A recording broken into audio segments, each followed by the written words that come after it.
My story starts before I actually joined British Railways, as it was named then. From an early age I became interested in railways, starting as most boys do, collecting locomotive numbers, and because I attended Northmead Secondary School for Boys at Stoughton, which was situated next to the Guildford to Woking railway line, this wasn't too difficult.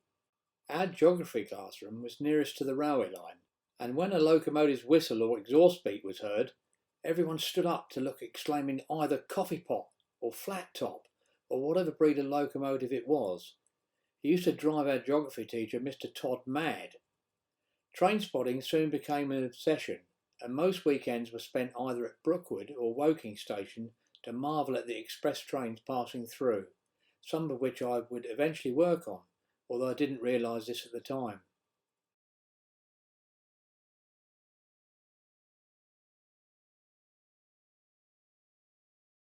The Bournemouth Belle was one of my favourite trains, headed by a Merchant Navy class locomotive that would be hauling distinctive brown and cream Pullman coaches. The train would pass through Woking at 1 p.m. every day, and even the names on the Pullman coaches were listed in the Ian Allan Trainspotting books. Rail Rover tickets were readily available then, and these tickets enabled you to go to a number of locations to see other types of locomotives.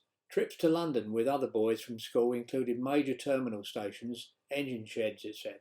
We would usually start by cycling down to Warbleston station and catching the slow train to Waterloo, observing many locomotives on the way, and once we'd reached Waterloo, we'd catch the Northern Line tube to Chalk Farm and sneak into the engine shed to see the Coronation class locomotives that were everywhere.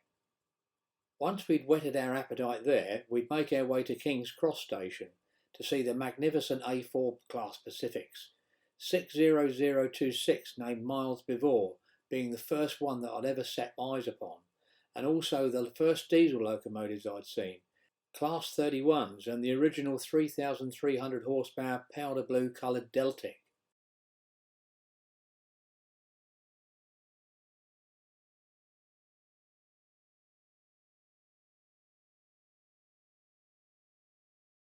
We'd then go over to Liverpool Street to see the Britannia class locomotives that were heading the Harwich boat trains of the day.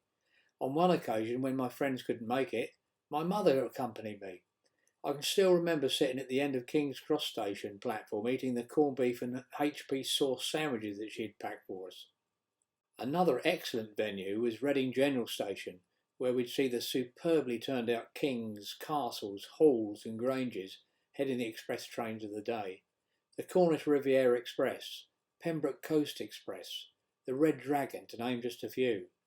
Sometimes you would see a Britannia class locomotive, as there were several shedded at Canton, and occasionally the expresses were headed by a warship class diesel hydraulic locomotive, or even the experimental A1A gas turbine locomotive numbered 18,000, which was nicknamed Kerosene Castle.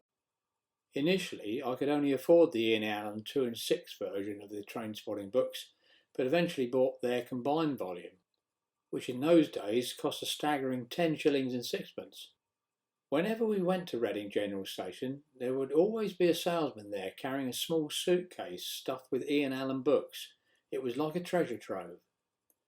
At that time, Reading General Station had a lady train announcer, and the announcement would go something like this. Reading, this is Reading. The next train to arrive at platform 4 will be for Western Super Mare, calling at Didcot, Swindon, Chippenham, Bath Spa, Bristol Temple Meads, and Western Super Mare. They don't have train announcements like that anymore, more's the pity. Of course, collecting engine numbers was only part of the thrill, and to actually clamber aboard a locomotive's footplate, cabbing, was the creme de la creme. The first time this happened was at Woking Station, when N15 King Arthur class locomotive 30777 Sir Lamiel was standing in the down bay platform. I eventually plucked up enough courage to ask the driver if I could step up onto the footplate, and as I climbed up clutching the handrails, I couldn't help marvel at the experience of it all, the sights and sounds, the smell of smoke and also the heat from the firebox. Once I'd conquered the initial fear of asking drivers, if I could come up onto their footplate. Many more cabbing episodes followed. 60024 Kingfisher and 60017 Silver Fox at King's Cross and 70,000 Britannia at Liverpool Street being some of the many express locomotives that were around then. They were heady days, and as time went on, I'd firmly set my sights to become one of those enginemen. Nine Elms Motive Power Depot was fairly easy to access, and so long as you were careful, you could wander around the place with ease. It was a very busy place with steam locomotives of all classes everywhere. M7s, Standards, Schools class, Lord Nelson and King Arthur class, and quite an assortment of Bully Pacifics.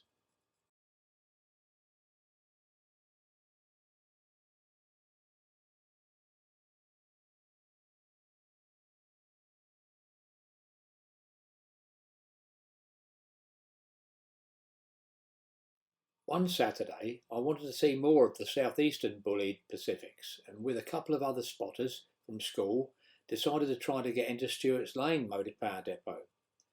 Once you'd reached a footbridge, looking down on the depot, to be successful you needed cover, so the running foreman didn't spot you from his cabin. The trick was that you waited until a locomotive was entering the depot, and once the foreman's view was blocked by the locomotive, you ran alongside it, hidden from view. It was paradise being in the shed, as apart from the Bully Pacifics that you didn't normally see on the southwestern division, there were the Type HA electric locomotives hidden away in a different shed.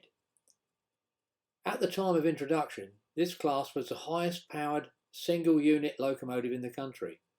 Unfortunately, the day's fun came to an abrupt end when we were caught by one of the fitters who escorted us off the premises a bit sharpish.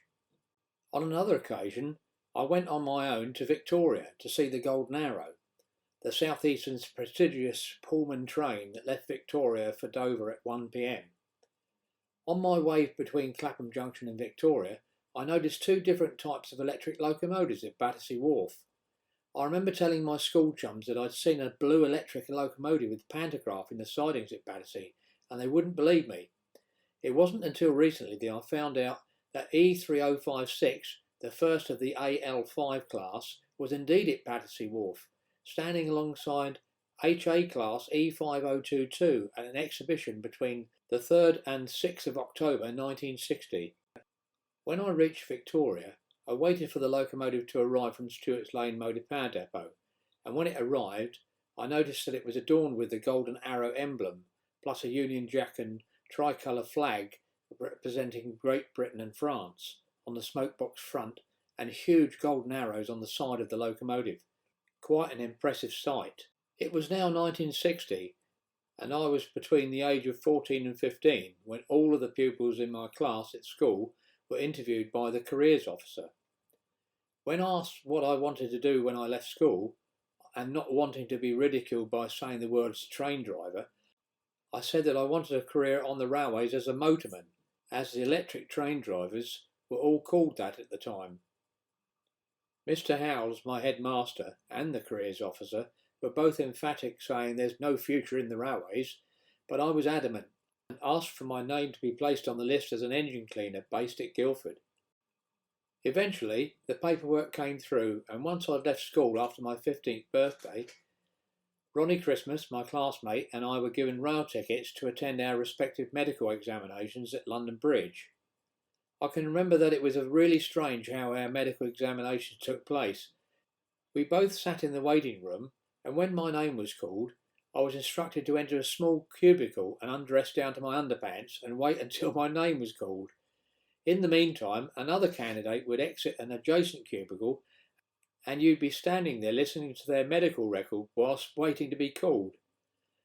Luckily, my specimen's eyesight and colour vision and hernia tests proved to be satisfactory, and I returned home to await my letter of acceptance and my all-important start date.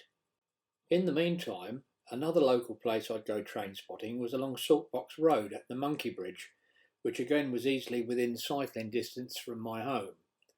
It would be particularly good in the evening, as there would be a heavy freight that left Guildford for Falcon Yard. This, of course, was the same line that went past my school, and there would be an assortment of different types of steam locomotives seen working in both directions.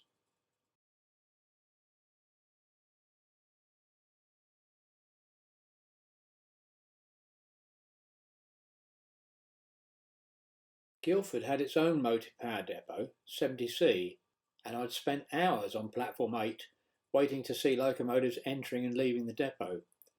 There were also steam-hauled services running through Guildford from Reading and Red Hill, as well as steam-hauled services to Horsham.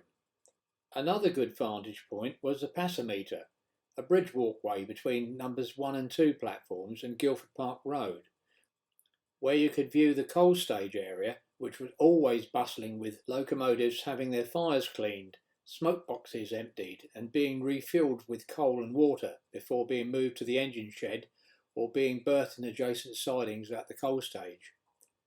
The actual shed was notoriously hard to enter without a shed pass, as the running foreman's office was at the bottom of the steps that entered the shed from Farnham Road Bridge.